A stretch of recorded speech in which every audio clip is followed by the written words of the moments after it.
নমস্কার, মৌমিতার হেসেলে আপনাদের সবাইকে আবারও স্বাগত। আশা করছি আপনারা সবাই খুব ভালো আছেন, আমিও ভালো আছি। আজকে নিয়ে চলে এসেছি পনির পরোটা। সবসময় রেগুলার পরোটা খান, আজকে একটু পনির পরোটা বানিয়ে দেখুন কেমন লাগে। আমি তো বানিয়েছিলাম, বেশ ভালো লেগেছে। তার সাথে করেছিলাম ছোলার ডাল। এরমভাবে আপনারাও বানিয়ে নিতে পারেন। প্রথমে নিয়ে নিয়েছি একটা বোল, তার মধ্যে নিয়ে নিলাম 3 কাপ পরিমাণ আটা, আর নিয়েছি 1 কাপ পরিমাণ ময়দা। তার সাথেই দিয়ে দেব একটু লবণ আর একটুখানি বেকিং সোডা, অল্প একটু হিং আর 2 চা চামচ মতো সাদা তেল। চিনি ব্যবহার আমি করছি না, আপনারা চাইলে ব্যবহার করতেই পারেন। দিয়ে বেশ ভালো করে এটা মেখে নেব। তারপরেই দিয়ে দিলাম জল। জলটা দিয়ে খুব সফট একটা ডো বানাতে হবে, তাহলে যখন পরোটাগুলো আমি বেলবো তখন একটুও ছেড়ে যাবে না বা ফেটে যাবে না। এই দেখুন হয়ে গেছে আমার। এটা আমি একটু ঢাকা দিয়ে রেখে দেব মিনিট 20 মতো।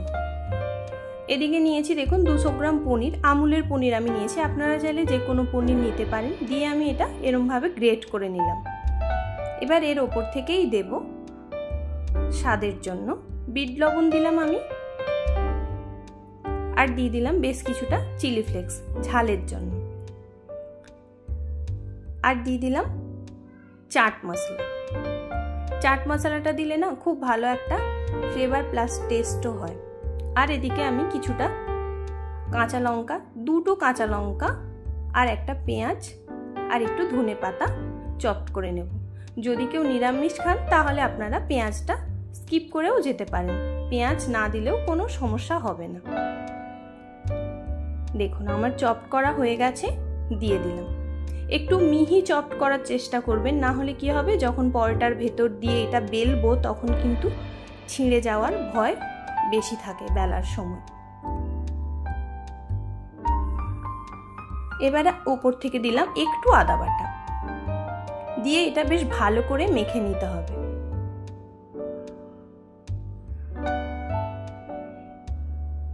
দেখুন মাখা হয়ে গেছে। আমি দিয়ে দিলাম ওপর থেকে অল্প একটু স্বাদের জন্য চিনি, যেহেতু আটা মাখাতে কোনো কিছু চিনি ব্যবহার করিনি তাই।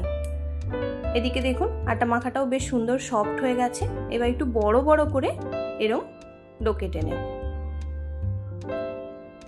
লেচিগুলো এরমভাবেই কেটে নেব।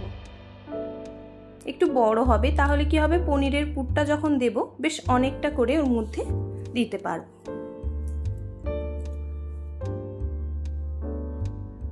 এরম করে বাটির মতো বানিয়ে তার ভেতরে দিয়ে দেব পনিরের পুরটাই। দেখুন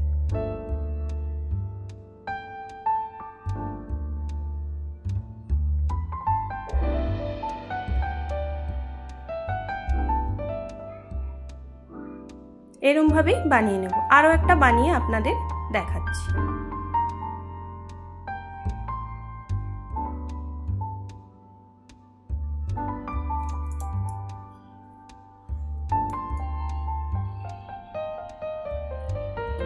এরম করে বাকিগুলো বানিয়ে নেব। আমার 3 কাপ আটা আর 1 কাপ ময়দাতে 9টা মতো পরোটা হয়েছে। এই দেখুন আমার সবগুলো বানানো হয়ে গেছে। এবার এগুলো আমি বেলে নেব। একটু হাত দিয়ে প্রথমে চেপে একটু বড় করে নিলাম, তারপর বেলবো। খুব প্রেসার দিয়ে এটা বেলা যাবে না। যখন আমি বেলছিলাম তখন খুব সফট করে এরকম বেলে নিতে হবে। খুব যদি চেপে বেলেন তাহলে কিন্তু পনিরটা ফেটে বেরিয়ে যেতে পারে।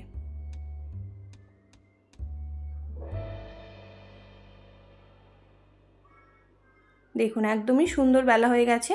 খুব বেশি মোটাও হবে না, আবার খুব পাতলাও হবে না। এদিকে একটা তাওয়াই বসিয়ে রেখেছি। দেখুন তেল ব্রাশ করে দিলাম। খুব বেশি তেল এতে লাগে না, শুধু তেল একটু ব্রাশ করে করে নিলেই খুব ভালো পরোটা তৈরি হয়ে যাবে, নরম একদম।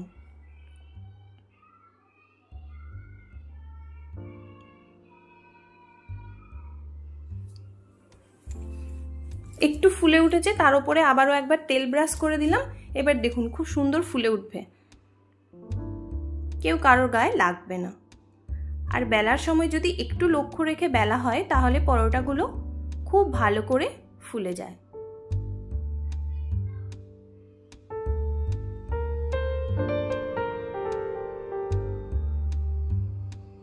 এই দেখুন পরোটা একদমই রেডি, তুলে নিলাম। আবারও একটা এরম ভাবে ভেজে নিচ্ছি।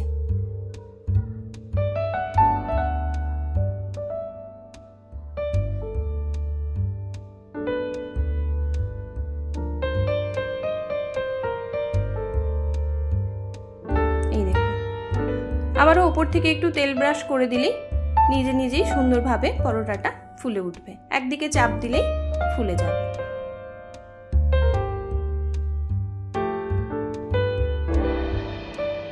হয়ে গেছে আমার পরোটা রেডি।